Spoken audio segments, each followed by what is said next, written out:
madali siyang lapitan as long as kaya niyang maibigay kagad o mismo ng paglapit mo, ay naibibigay niya kagad. Kawawa po kami.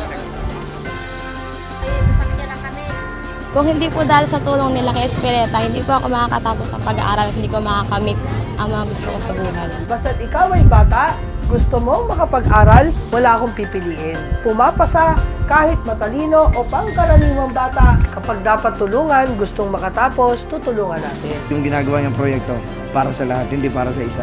Noong time na na-aksidente yung apo ko, wala kaming malapitan na hiraman na ambulansya. No? Nakatawag na kami ng ambulansya. Kasi yung sa barangay, parang sira pa. Ipagtawag ko ng ambulansya, dumating. Mas nauna yung dumating sa inyo. Kaya, nadala agad yung bata. Laking pasalamat ko dahil hindi siya nagdalawang isip na pahiramin kami.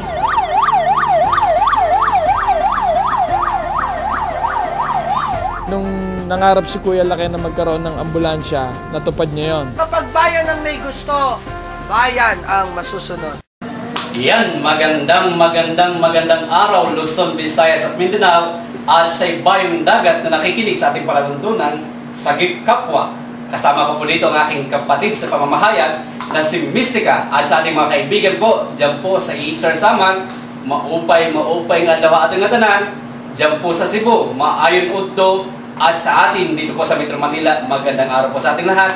At sa ating mga kaibigan na kasama po natin sa pamamahayag na si Miss Cynthia Gabinay, Felix Cuquelia, si Derek Mark Tan, at the same time co-producer po ni Mystica sa kanilang gagawin pelikula. Samantala, narito po tayo sa ating palatuntunan upang sa ganon, ating pong kapanayamin ang ating magiging magiting na congressman dito po sa lungsod ng Muntinlupa.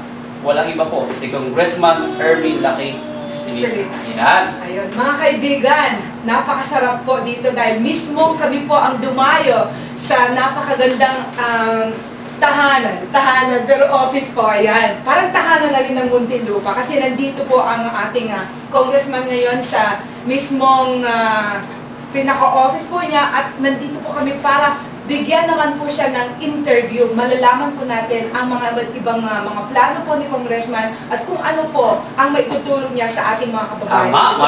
Marami po tayong malalaman sapagkat marami po siyang adhikain para po sa kapakanan sa mamamayan po ng lungsod ng Muntinlupa. Ayan po, kapatid na Mystica, magtanong ka sa ating magiging na Congressman. Ang napili kong unang tanungin, Congressman, bakit po Ermi Laki ang pangalan ninyo? Bakit Laki daw? Hindi po sila ma-curious next time kung bakit Laki ang naging pangalan ninyo. Bali, laki kasi kambal ako. Ayun.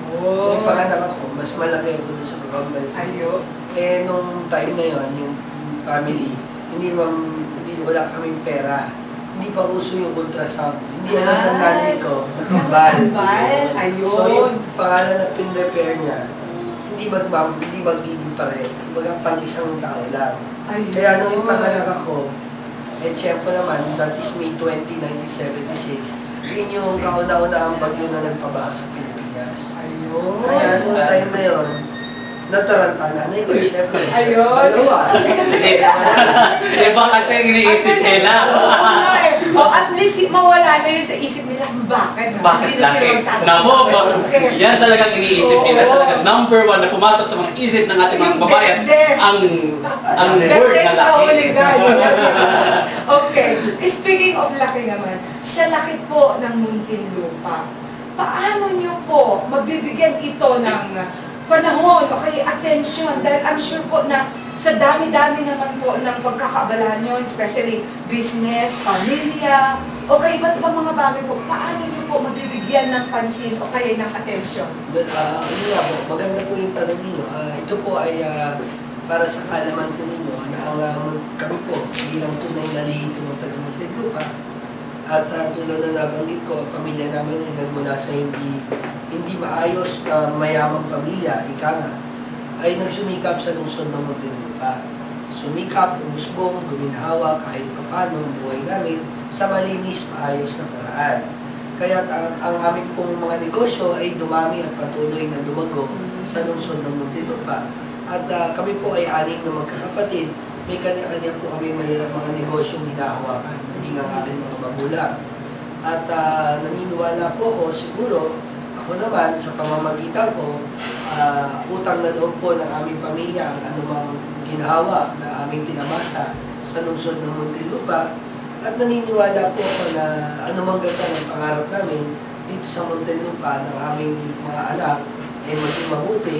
Kung ang bayan ng Muntinlupa may problema, madadamay din po kami. Ang galing Kaya talaga. sabi ko po sa sarili ko, siguro, dahil maayos na naman ang kinalalagyan namin, kung sa pamamagitan ko ay maibabalik ko ang kabutihan ng bayan ito sa aming pamilya, sige, inihahanda ko po ang sarili ko para mapaglingkuran ko ng maayos at buong dedikasyon ng bayan ng Muntinlupa. Tingnan nyo mga kaibigan, diyan talaga natin makikita na talagang role model talaga siya. Talagang Sabi niya talaga. na nag-umpisa siya sa mahirap. Sabi nga nila, if you want to be nagsumika. somebody, you must start from the bottom. Yes. At least alam niya at napagdaanan niya kung ano yung hirap din ng mga kababayan natin, di ba? So, At yun ang totoong leader. Mararamdaman niya kung gaano rin kung ano yun. nararamdaman Kung paano niya ng mga matutulungan ang mga taong nasa baba dahil naramdaman niya Yes. ang hirap o napagdaanan. Oo. So, ano ngayon ang mga plano niyo po na katulad nito mag-e-eleksyon? So, paano po ang maipakita niyo sa kanila para naman po makuha ang loob ng mga mamamayan para kayo po ang gagawin talagang congressman dito? Okay. Ako po naman ay, para sa kaalaman ninyo, ako po ay tumakbo noong 2007 bilang konsyal sa unang termino ng pagiging konsyal. Ako po ay pinalaan. At sa aking panunungkulan, may pagmamalaki ko na anumang resolusyon o ordinansya ay pinasa ng aming pamahalaan sa lokal na pamahalaan. Ako po ay laging bayan ang inisip ko. Naniniwala sa prinsipyo na sa aking po pananaw ay bayan ang dapat iprioridad. Pangalawa, nakagawa po ako ng mobile clinic nasa kasaysayan ng Muntinlupa. Ako pa lang po ang kauna-unahang meron dito sa Muntinlupa na nanunungkulan na kayang gumamot ng 12 pasyente sabay-sabay. Ay, ang galing! Ako po ang meron dito. Pangalawa, at nangarap din po ako magkaroon ng ambulansya dahil naniniwala po ako may kakulangan sa pangangailangan sa ambulansya. Nangarap din po ako at hindi ko po pinangako sa aking mga kababayan nung ako'y tumatakbo. Pinangarap ko, natupad ko naman po ang aking pangarap. Sa kasaysayan po ng Muntinlupa, ako pa lang po ang konsehal na may sariling ambulansya. Ay, ang galing, ang galing. Naku, palakpakan natin. Diba? Grabe. Mobile clinic, and this ang pangalawa po ambulance. Kasi yung number one na problema kasi kung minsan, diba, kung minsan kung paano, lalo na kung emergency, diba, napakagandang proyekto talaga. Meron pa tatang idadagdag yung ating Oo, ano congressman. pa po? Ano pa po? Ang may pagmamalaki ko po sa aking mga kababayan, ako naman po ay naniniwala na sa aking laban na ito ay ginagawa ko po yung malinis, maayos at tapat na paraan nang hindi nandadaya sa kapwa. Dahil sapagkat ako po ay pinalaki ng mga magulang ko nang hindi nandadaya kahit kailan. Hindi tayo nanloloko, hindi tayo naaagabyado. At naniniwala po ako na kapag ako'y nanalo at pinalad sa bumsa, kung talagang para sa akin ang kapangyarihan na maging kinatawanan ng lungsod ng Muntinlupa, naniniwala po ako na sinisimulan ko pa lang po ito na mapangamampanya ng malinis, parehas, nang wala po akong sinasagasaan o sinasaktan na ibang tao o maging ang aking mga kalaban. Kaya pag ako'y nanalo, naniniwala rin po ako, kung ako'y papalarin, malinis ko rin po paglilingkuran ng ating mga kababayan. Yun, napakaganda, di ba?